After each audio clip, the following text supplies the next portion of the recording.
Can you see that? Yeah, we can. Spot on. Perfect. Thanks, Mark. Okay, so for those who don't know me, I'm Rafe Parker. I do training and mentoring. I had a very bizarre start to my working career and a bit of a checkered history.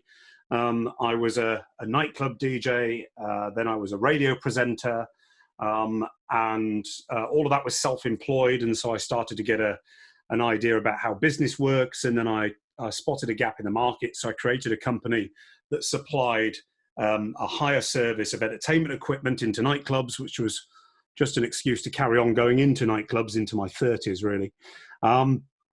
And then once I disposed of that, I went on to run radio stations. I managed individual stations, I managed regions, and then I managed a specialist network that supplied information services for the Army. And then about 8 years ago now, I went to work for one of the world's biggest private companies, which is in the car rental industry, in operational management for them, and was with them for about 6 years.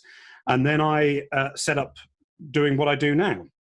And all of those businesses, whilst there's some real differentiation in terms of the sectors and the actual businesses in each of those industries, the commonality between each of those businesses that I was in management and senior roles in was the need, the reliance on people. So radio can't be automated. You think as a listener it can, because you can automate the output. But the output's the easy bit. It's the sales and revenue in that's the issue, and that's got to be done by relationship, and it's got to be done by people. The operation of entertainment equipment in nightclubs is highly labor intensive, and the operation of hire cars is highly labor intensive. Whilst you can automate booking systems, you can't automate cleaning, you can't automate delivery, you can't automate underwriting and checking of licenses and those kind of things when cars are rented. And so each of those industries was very highly labor intensive and had a huge reliance on quality staff. So I came out of that last corporate role a couple of years ago, not really bothered whether or not I ever see another profit and loss account, or whether I ever have to go through management accounts at the end of the month ever again, although of course I'm sure I will, but more about thinking about the emphasis on the people within these organizations and how I can work with them to make a difference. And what I fundamentally do now is two things. I work with people who want to set up their own businesses, even if it's just self-employed, but small startups, particularly service industry related, because that's where my experience is. And I work with lower level management, so first tier supervisory roles, people coming in from sales exec to sales manager, those kind of things. Just working with them to help them understand what the role of a manager is. And that's fundamentally the overview that we're going to look at in this presentation. So I had billed this as, there we go. I had billed this as how to get what you want from your employees. Now, it doesn't involve corporal punishment. It doesn't involve hitting them with anything. It essentially involves creating a relationship and understanding how the relationship works between your employees and yourself. And if you're self-employed, or if you're in your own, running your own small business, or you have plans to run your own small business, this doesn't change, because it's all about how you build relationships with people so that you get what you want. But of course, there is a give and take requirement. We're just going to break that down and have a look at how it works, how you view that to ensure that you achieve it, essentially. So the reason I got into this, and the large private multinational that I worked for had a huge concentration in this area. The reason I got into this is because of this statistic, that 75% of workers who leave their jobs voluntarily do so not because of the role or even because of the company, but because of their manager, because of their boss. So people don't leave companies and they don't leave jobs, they leave people. And so it is vital that organizations of all sizes ensure that the person who is responsible for managing anybody else within the business understands how to do that effectively, correctly, to ensure not just productivity and delivery against target now, but longevity, stability, and retention of their employees. And just to give you a little bit more drill down into that, so we understand why people will leave managers. According to employees, the most frustrating thing a manager can do is be unclear in their expectations. This is generally because managers will fail to understand where a larger organization is going, or fail to have their own clear plan for delivery. So they're in a position where they cannot convey the expectations to subordinates because they don't actually fully understand them themselves. Micromanage, not give autonomy, fail to just delegate effectively, but try and keep control. Be unavailable, not be there when they need the support and the advice, and fail to deliver development opportunities. And that's probably the most key, as you'll see as we go through this presentation, through this seminar. But all of these effectively come together under managers trying to manage tasks rather than lead people. So it's not really a great surprise to find that what we actually need to do as a first step is educate people. And like I said, this can be in any businesses of any size, educate people that a manager of people must be a leader. That's fine that they need to understand the management of tasks. There's always admin and small things to be done. But fundamentally, they need to lead people rather than push them to task completion. And that brings us to this quote. I've been using this for about 5 years, and I've never found anything that supersedes it. Sheryl Sandberg is great for sound bites. But leadership is about making others better as a result of your presence and making sure that impact lasts in your absence. And if you think about, everybody's been in that situation historically where they have worked for a manager that could be summed up by what we've just looked at there, in terms of somebody who's micromanaged, somebody who's been unavailable, somebody who hasn't given the opportunity to development because they'll be worried about the here and now, and they think that's something that they'll worry about later. And if you just understand the premise of this quote here, you understand that in actual fact, your life as a manager becomes a lot easier over time, maybe a little bit harder in the short term, admittedly, but a lot easier over time if you understand the need to be a leader rather than a manager and make a difference to people's lives. Now, what I do when I go into businesses and I work with people at entry-level management positions, the first thing I do is I introduce them to a framework. And I'm a great fan of theoretical frameworks, I'm afraid. But I'm also a great fan of how you use those in the real world and don't just talk about them in educational establishments and then fail to integrate them. And so the first thing I do, and we're going to look at about 3 of these frameworks over the next 10 minutes, but the first thing I do is I talk to managers to help them understand themselves and what their role is. And the first thing we use is something called Johari window. Now, there'll undoubtedly be some people here who have seen this before, so we'll fly through it relatively quickly. But Johari window takes everything that everything about yourself, not your factual knowledge, but your emotions, your reactions, your fears, your anxieties, your morals, everything about you as a person, and carves it up into 4 areas. That's the arena, the blind spot, the mask, and your potential. So we'll just quickly explain what these mean. Your arena is what you know about yourself and other people know about you. So these are things that are very open and out there. That's probably not the best picture of Graham Norton, but I use him to illustrate this because Graham Norton tends to be quite an open person. If you watch his TV show, he doesn't come across as somebody who sees himself above his guests because it's his show. They're all on the same level. So what you see is what you get kind of scenario. So he tends to be quite an open person. So the things that you know about yourself and others know about you, they're in your arena. Now, of course, there'll be some things that people will know about you, say at home, that your work colleagues don't know, and even vice versa. But we're talking primarily about our work environment in this talk, in this seminar. The next thing is your blind spot. And this is one of the real key areas for particularly for new managers and for people who are on a journey of self-development. Your blind spot is what other people know about you and you do not know about yourself.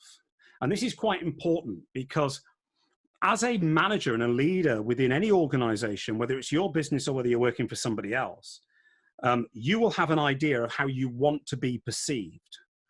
And the problem is that very often a lot of managers are not perceived in the way that they envisage they should be perceived.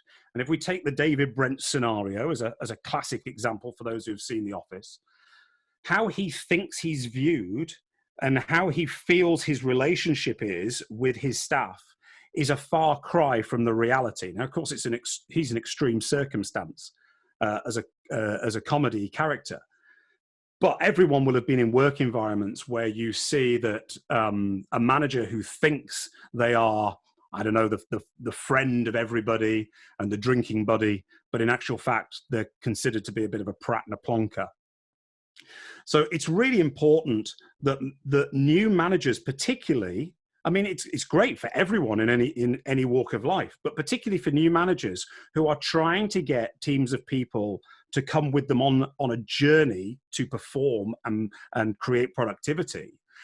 It's ideal, it's arguably vital that they understand that gap between how they're perceived and how they think they're perceived. Now, there are a number of things that can be done to bridge that gap. Everyone would have heard of things like 360 feedback.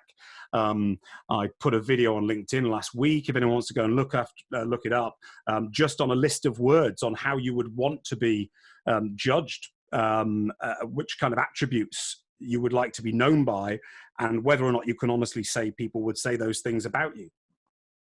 But one way or another, we need to bridge that gap, and we need to help new managers to bridge that gap.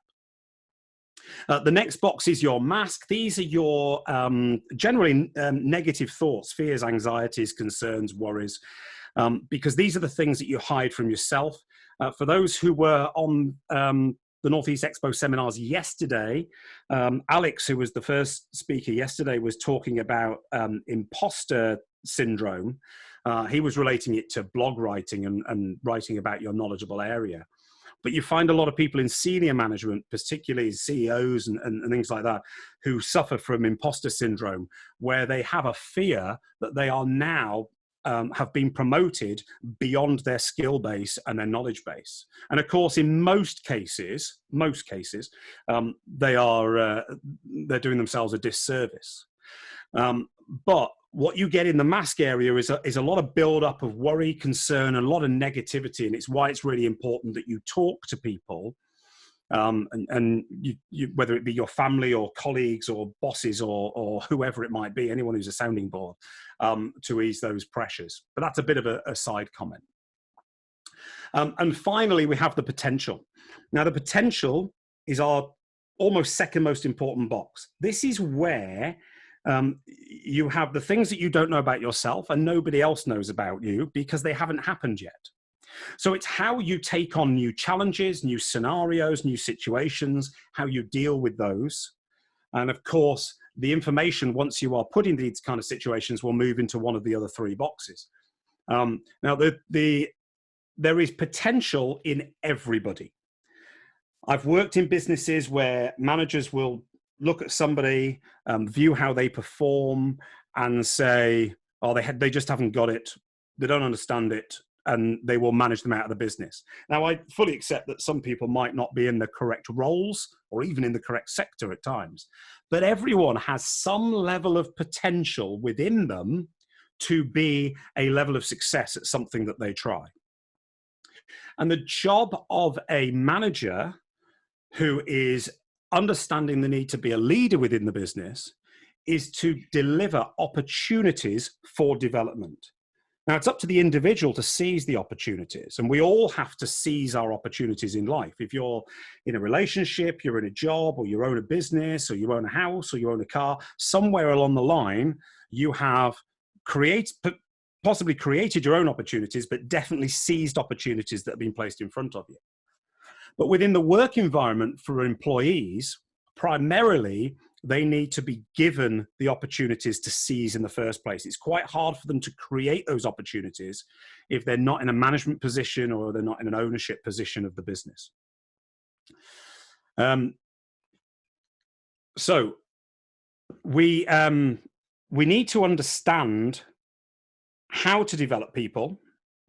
And to be able to do that, we need to understand why people need development. Why don't we just turn up at work every day and say to our employees, these are your tasks, I am telling you what to do, and you will do as I say, and then at 5 o'clock you can go home. Well, as part of my love of theoretical frameworks, we look at this, which is Maslow's hierarchy of needs. This, funnily enough, came up in one of the talks on here yesterday as well, but under different circumstances. What Maslow says, if you haven't seen this before, I know some people will have, what Maslow says essentially is everybody needs to build a block starting from their physiological needs and work their way up. So your physiological needs for most people will have come in childhood. Your parents will have supplied shelter and clothing and food. And then as time goes on, as you move into adulthood, you start to develop your own level of safety needs through personal security, employment, ensuring your health, gaining property, and those kind of things. Now, if you move up to love and belonging, safety needs, by the way, are also partly covered in health and safety law and in companies' policies and procedures. So they're kind of ticked off anyway within the business and the work environment. If you move up to love and belonging, when somebody comes in and joins a business, they will start to form new friendships. Some of the friendships will be stronger than others. And so some will almost be like family. Some friendships will become intimate. I'm not on about intimate relationships per se, but the fact that they will form such strong bonds with other colleagues that they will be strong friends for life outside of work. And generally, they form a sense of connection to the people around them, their peers and their colleagues, but also a sense of connection to the business and to the organization, to the brand. Once this has happened, and as a manager, by the way, and as a leader within the business, you cannot force this to happen because you can't do it for somebody. You can't go to one person and say, oh, you need to be friends with them over there to help their love and belonging stage accelerate. But you can facilitate it and you can help accelerate it. And there's several things that managers can do for that. But once we've got through that stage, an individual will reach the esteem point. And it's just a natural human development and growth. So when they reach their esteem point, they want, as you can see, respect, self-esteem, status, recognition. Freedom is in there as well. So they just want to keep building on what they already have within their life. It is a natural desire amongst human beings. Now, if we just pause the Maslow approach here, and I just want to bring in something else, which is Hertzberg's hygiene factors. Now, Hertzberg essentially says that these 5 levels of Maslow can be split down into 2 sections. So those first 3 levels are the hygiene factors, and the top 2 levels are the motivators. And that's quite important, firstly, to simplify it, but also to understand how you transfer this thinking back into the real world and into your business context. So the hygiene factors, what Hertzberg says, and obviously I agree with this or I wouldn't be using it, what Hertzberg says is that if you provide salaries, good interpersonal relationships, a quality of supervision, that's really important. If you think back to what I was talking about at the beginning, in terms of why people leave businesses, and they leave because of managers, the quality of supervision here is key. Job security, positive working conditions, and a work-life balance. If you as an employer or as a manager supply those things to your employees, all you will get is general satisfaction within the role. You won't get strong commitment. You won't be in a position where if you break the employee in 2, they'll have your brand through the middle. You will just have a general satisfaction within the role and a prevention of dissatisfaction. And what that means is if one of these areas even wobbles, the employee will become dissatisfied with their environment and will very quickly, in relative terms, start looking at options externally. So if the quality of supervision changes, if the departmental manager changes and the person who comes in is less experienced or has a completely different outlook on how people should be managed, and it doesn't fit well with the employee, that's not to say it's right or wrong, that's subjective. But if it doesn't sit well with the employee, then the employee will very quickly become dissatisfied and will start looking at external opportunities. So providing these, the policies and procedures stuff that companies put together, and ensuring that you're paying decent rates, providing all of this does not create commitment to your organization from your employees. It only creates a level of general satisfaction. They'll turn up, do the job.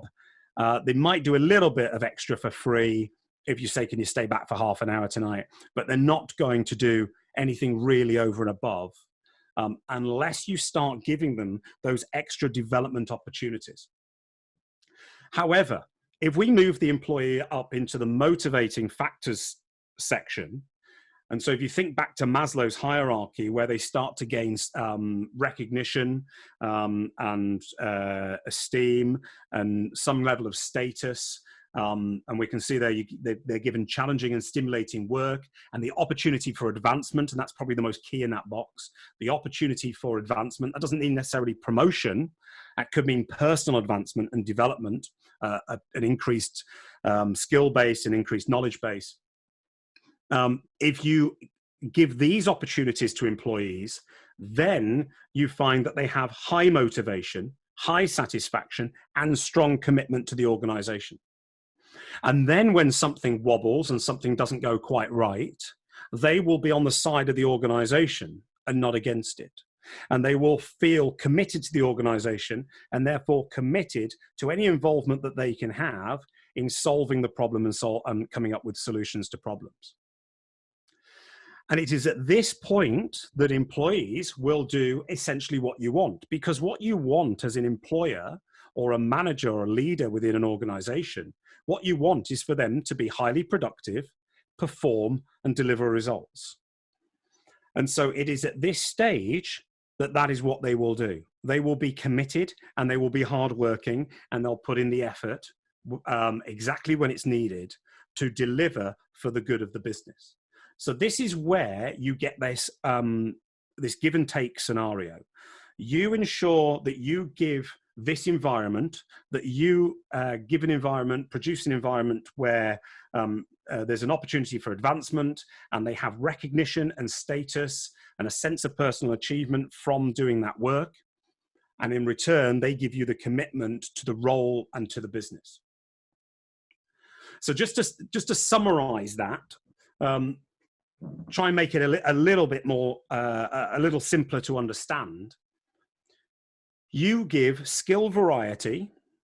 Okay, that means not getting somebody to just do the same basic task day in, day out, because they will get bored, they'll get dissatisfied really quickly, and they'll be gone. So give skill variety, give autonomy, effective delegation rather than micromanaging, and give them feedback on their performance. And that's key, because if you're going to give somebody the autonomy to and the freedom to deliver on a project or on a set of work for the business, then you also need to be giving them feedback for their own improvement, but also for the improvement of the business and for the insurance of delivering results within the business.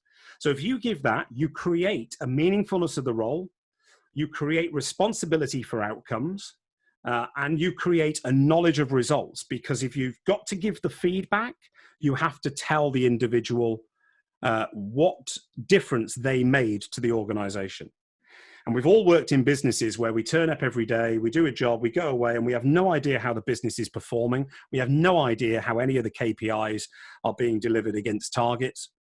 Whereas if you allow employees access to the results and give them knowledge of what's going on and how their input has made a difference, then you accelerate that level of commitment that they have to the organization. So you create that situation and you end up with high internal motivation, high quality performance, and high satisfaction with the work. A committed employee who will deliver what the business requires because you are giving them what they need personally in return. So hopefully this is all making sense.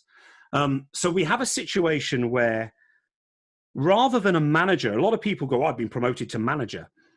Rather than somebody be a manager or a supervisor or a first tier leader of people, we need to take them on a journey to understand that actually they need to be a leader. To be a leader, they need some rounded awareness of themselves, but they also need to understand what a leader does, and a leader develops opportunity, so it creates opportunity for development for their employees. And in return, their employees give commitment and improved productivity and performance within the business. Now, to be a leader of people in this way actually means you need to be a mentor. So once we get to that point, we then need to help them understand that actually, yes, it's a leader, but a leader is a mentor. And we think of leaders in this country and in the Western world particularly as people who create big visions of big organizations, you know, Richard Branson types who lead these, you know, multinational organizations with tens of thousands, hundreds of thousands of employees on this big journey to an ultimate goal. Well, yes, they are. But you have leaders at every stage all the way down who are dealing with their section of implementation to that ultimate goal. So even at somebody at just a first tier management level, or somebody in a very small business of their own, it's still key that they understand what leadership means to them at their level. And the further you get down the organization and the closer you get to frontline operations, the more important it is that the manager is a leader by mentoring people for development. That is what will drive their team, their department, and their organization forward over time. And a mentor, essentially, to me, is what you can see on the screen there. So it is somebody who delivers training, formal and informal. Sometimes, obviously, formal training is part of a company structure, and sometimes it isn't. But they ensure that the delivery of training takes place. They're a motivator of people. They give advice. You know, managers should be experts compared to anyone who's underneath them. But even if they're not, even if their life experience and time in the sector and everything else isn't that much gapped, they can still be a point of rational advice at times of emotional thinking. So advice is still key. They set direction. If we go right back to the very beginning, when I said one of the reasons that people will leave managers is because they're not clear on their expectations. So they need to be clear, and they need to set clear direction on what is expected and where the whole team's going and where the individual's going. We'll come back to coaching. They give support, so that they are there when the individual needs them, to support them, often reassure them. And they set clear and precise, crystal clear goals for advancement, for their own advancement, but obviously that will be as part of the team. Now, there's always a balance between what the organization needs, what the team needs, and what the individual needs. But generally, you would expect the individual to be wanting to go in the same direction as the organization. Otherwise, we're back to the point of them being in the wrong business or the wrong sector. So they need to be able to help lay out clear goals for development and improvement. And then if we just come back to coaching, all of this fits inside coaching. So then this comes from coaching for development. And you know, again, that's probably another seminar. There'll be plenty of people on here who fully understand coaching and understand how to use things like Grow Model. But it's a fundamental basic tool of somebody going into management to manage people. The understanding of how the business works is almost secondary to understanding how to coach and be a mentor to lead people to improve performance and improve results. So just to summarize everything, I know there's an awful lot that I've gone through there. I know I'll get asked for this anyway, but yes, of course, I'll send the slides out so you're able to go through them. But just to summarize at this point, people need to be able to provide an environment to develop potential. You need to be able to challenge and create accountability, because by giving that freedom rather than micromanaging, you also need to keep control, and you keep control through accountability rather than through single task delegation. And you need to be a mentor to ensure continuous development and improvement within the organization, and for the individual themselves as well. And as I say, if you create that environment, you end up at a position where the employee is committed. They're very much in the motivating factors area. They're committed to the organization. They will give you what you need because you are giving them what they need. And so there is no secret to all of this. At the end of this, it's a simple case of give and take. But a lot of organizations traditionally think that they are just in the take area because they're giving pay and they can take what they want. But more and more in the modern world, people are expecting a give and take relationship of a different kind for personal development and career development. And businesses spend a huge amount of money on replacing people and recruitment. And it's always far more sensible to see how people can be retained and deliver increased purpose and increased benefit to the business at the same time. And Mark, that's it from me. I'm done and ready for questions. Excellent. Thanks, Rafe. That's spot on. Yes, I think I have seen a question already drop in, Rafe. And if anybody wants to send them in, now is the time if you want to use the chat box. Somebody here is saying, surely some people just like to do the same thing day in, day out. They don't respond well to variety or change. How do you tackle that one, Rafe? Well, I'm a strong believer that that's not true, but it is the case that some people, not the managers, the individuals, think that they're actually in that position. And what I would argue is that they haven't been given the correct opportunity. Now, it may come back to the fact that they're not in the right business. A lot of people are not in the right business. And in my last position in corporate, I held a record for the least amount of people who'd resigned on me in a 3-year period compared to anyone in the UK, which was 0. And then I had 1 resignation in the last 2 months I was there. But the person who resigned at the end was in the wrong role. And him and I had spent a lot of time going through options internally and externally, and then we helped him go somewhere else outside the business. But I would argue that everybody has it inside them to pick themselves up, to do more if the opportunity is presented. And if they're not showing any willingness to do that inside the business they're in, they're probably in the wrong business and involved in the wrong sector and the wrong thing. Okay, and here's another question, Rafe. Do you think it's always possible to change an employee's perspective once they've reached that eternal cliff edge? Yeah, without a doubt. There's a whole host of things that we can use when you're looking at a specific individual or a specific manager with their challenges. One of them that I'd urge people to look up is the skill will matrix and how you manage people through that. But one of the key things that I've successfully used a number of times, if you've got employees that look like they're essentially switching off, is you use symbolic management. So rather than tell them that things are the opportunities are there for them and things can be different for them, you need to show it. So if a lot of managers use this if they want to create change in a business, particularly if you go in to take over a new role with an existing team, people will make physical changes in the office before they make any process changes or staff changes or anything else. And I've done this several times where you just go in and clear out rubbish and things like that just sends out a clear message that things are changing and that we're not going to accept this and we're not going to accept that. So you can use things like symbolic management to change people's perception if just sitting them down and talking to them isn't having effect. But I think that anybody can be repositioned.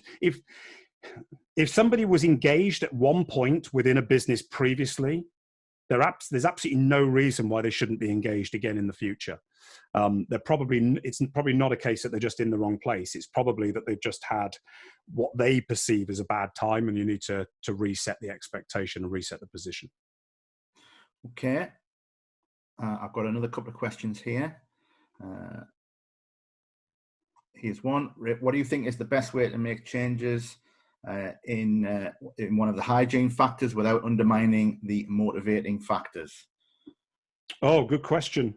The way that's phrased suggests that you want to take some of them away. If that's the case, then, I mean, obviously, if you want to increase your hygiene factors, that's easy. That's only going to drive motivation. If you want to remove part of your hygiene factors under your sort of policies, procedures within a business, then I would suggest you need to think about the give and take scenario. So if something really needs to be taken away because the company can't justify the cost or can't even afford it, or because it's no longer in line with where the company is, you need to think about what needs to go back in its place that will benefit the benefit the company and continue to drive the employee in terms of their motivation. Okay. Here's another one, Rafe. Will leadership in the digital world change if many businesses change to the new world as we emerge from COVID-19? Well, questions around this obviously have been coming up a lot over the last couple of weeks.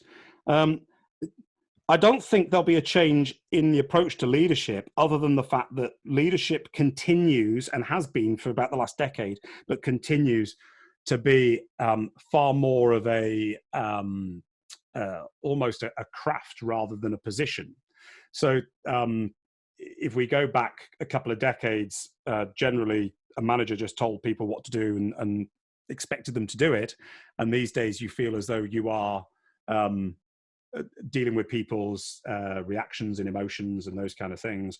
And we hear a lot about millennials and what are we on now? Generation Z, which are the generation that have grown up where they've known nothing other than social media and interactive technology. And so the big thing that's going to change, and I don't think COVID-19 is going to, and this period is going to have caused it, it may accelerate it in the short term. But the key thing that's going to change is our use of remote communication and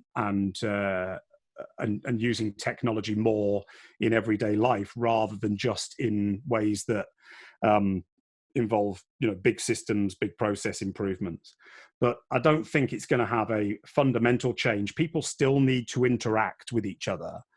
They still need that sense of connection we talked about before. So they still need that level of interaction. And I guess at the moment, some managers I've been talking to where they've got staff furloughed, I've said, I hope you're still picking up the phone and just having a chat. Yeah, you can't talk about work because they're not at work, but you still need to interact and have a relationship with these people, just to ensure that they're healthy physically and mentally through this period.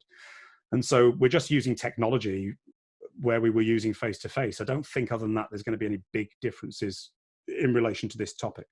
No, I guess you're right. I know there's lots of organizations that are afraid to do that, pick their phone up and speak to their furloughed employees, because they think it's going to be perceived as some form of work rather than just a check-in.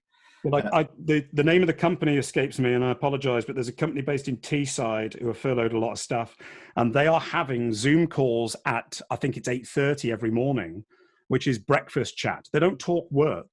And obviously staff are not compelled to attend because there's nothing compelled at the moment, but they know they're going on. And if they just want to dial in and see their work colleagues that they would normally see in the office and have a chat and find out how they're doing and how their families are and all the kinds of things they would normally talk about, then they can do that every day. And you can turn up to all 5 a week, or you can turn up to 1 or 2 a week, or you can turn up to none if you'd rather shut yourself away. But I think those kind of things are where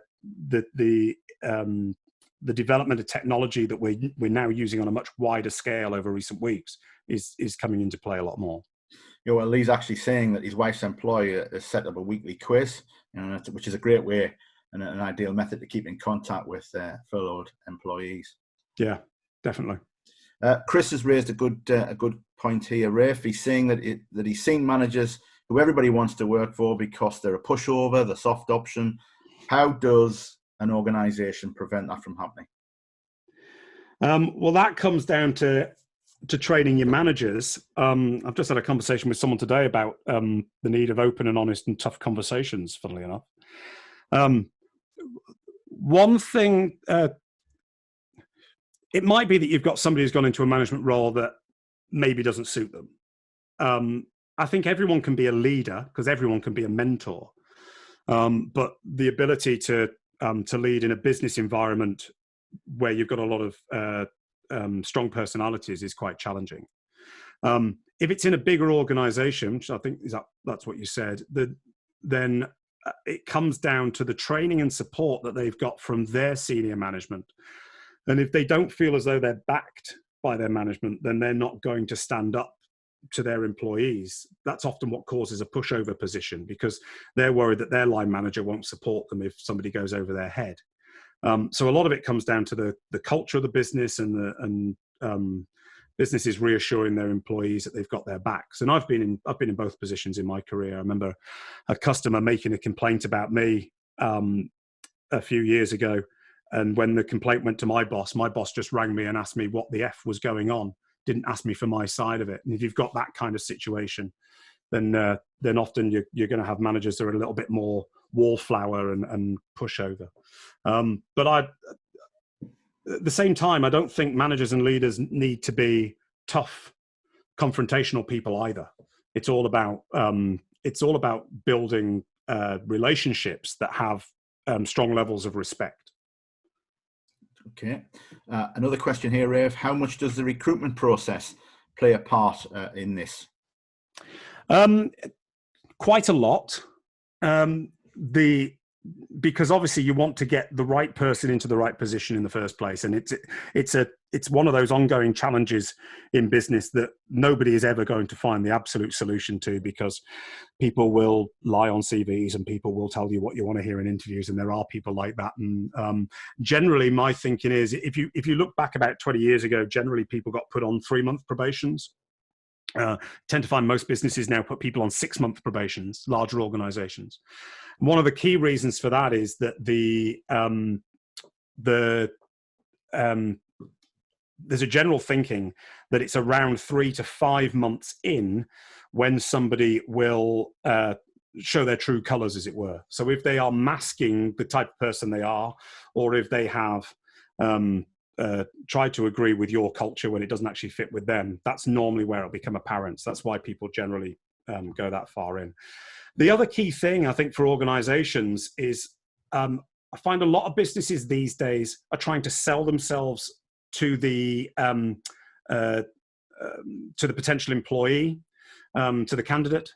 And so I think sometimes businesses need to be more honest about what it's like to work for them on a day-to-day basis, and that often is where conflict starts to develop as well. Yeah, Erin is saying, Rafe, here, that a great presentation, but what are your thoughts on other diagnostic tools such as emotional intelligence and psychometric tests, and do you think they can be useful for a manager to understand their team more?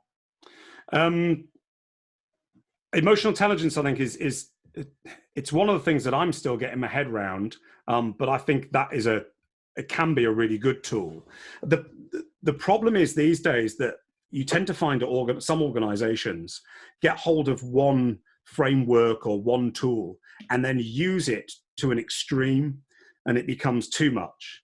And, I've gone through some frameworks there today that are used quite a lot, but everyone will be able to find one that would conflict with this to some degree or another. And the point is that you create a balance position between everything. A lot of organizations, generally much larger organizations, in my mind, use psychometric testing too much. And as a result, they knock out some really good candidates before they've ever created a face-to-face position. And there's a lot of the supermarkets, companies like Procter & Gamble, Accenture. If you apply for these kind of businesses, you have to fill out a very detailed application form and then go on to complete the psychometric test before you've ever had any interaction with an individual within that business. That's all done on their online portals first. And so I think that, I'm sure that they won't agree with me because they'll say, no, we've got the elite employees, but it's a personal thought process that they've probably gone too far down that line. But of course, what they're trying to deal with is huge numbers of applications and how they sift through them in early stages. And that I sympathize with them, and not sure what the other solution would be.